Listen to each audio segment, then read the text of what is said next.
was going to become a doctor because my mom had type 1 diabetes, and I was the science-minded person in the family, so I would take her to her doctor's appointments. I learned to drive by going from Foxborough to the Jocelyn Clinic almost every week. And through that experience and having to, help my mom understand and help everybody in the family understand what was going on, it really drove me towards, like medicine or public health. And so I really thought I was going to become a doctor.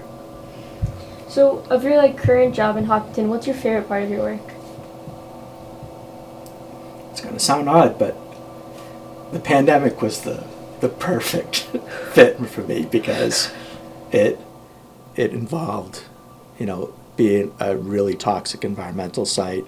You have to know how to manage disease, control your environment, to properly train and equip your staff to be safe, to develop protocols, and then as a consultant, you're always taught that if there's something that you're not an expert in, you have to hire or find the best people. I had Chief Slayman, who was one of the best emergency management people, to assist me, and then I had just hired Casey Morrow, who was an ICU nurse, and then Simone Carter, who was an ICU nurse.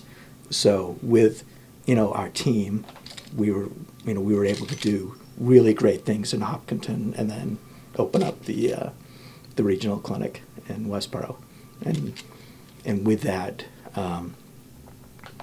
we've really kind of set the standard in the Commonwealth for how public health departments should operate and how nursing programs should operate. And I also know Hopkinton also set the standard. I think we were talking about this earlier with Triple E and dealing with that, and that is related to how you grew up in Eaton. Do you want to explain that a little bit more? So I grew up on I grew up on the Hockomock Swamp, where we had to deal with Triple E almost every year. And when the state health department called me, I just said, I deal with this. I've dealt with this every year when I was a kid. So it's just communicating, what we're doing. It was coordinating the mobile spraying so that I could keep as many events and sporting events and after school activities going by treating the areas with the appropriate pesticide, and then vetting. I actually vetted the Central Mass Mosquito Control Program, and then followed up with the Department of Public Health once I realized that the products that they were using were all safe.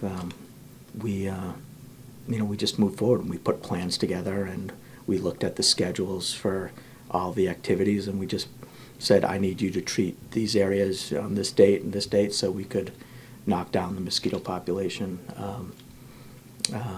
before the events, or right before the events. Again, it's part of what I did as an environmental consultant, and then part of the risk management stuff I learned when I was I used to run food safety for Shaw's and Star Market. So just all of that emergency kind of control and management programming, just really I was able to take and apply here. And